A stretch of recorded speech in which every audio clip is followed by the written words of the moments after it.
également ces nouveaux maîtres du pays. Loïc de la Mornay.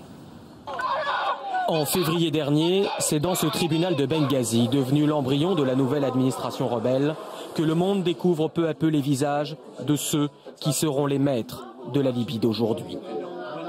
Quelques jours plus tard, une délégation du tout neuf Conseil national de transition est reçue à l'Elysée et, surprise, je peux dire que la France a reconnu le Conseil national de transition comme étant le représentant légitime du peuple libyen. La France est le premier pays à reconnaître les instances rebelles. Et très tôt, Nicolas Sarkozy reçoit son numéro 1, Mustapha Abdel-Jalil, le président du CNT. L'adversaire victorieux de Kadhafi, c'est lui. Ce n'est pourtant pas vraiment l'homme d'une nouvelle génération. Ancien juge et ancien ministre de la Justice de Kadhafi, c'est lui qui avait fait condamner les infirmières bulgares. Son premier ministre est Mahmoud Djibril. Cet économiste est aussi un ancien du régime de Kadhafi.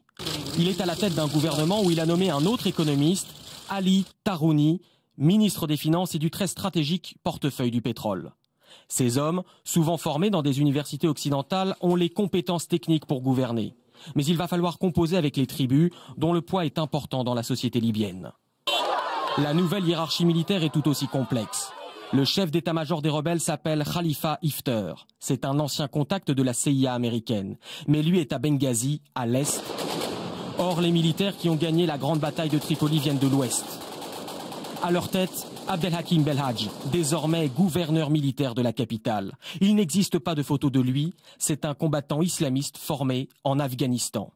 De quoi alimenter les peurs occidentales.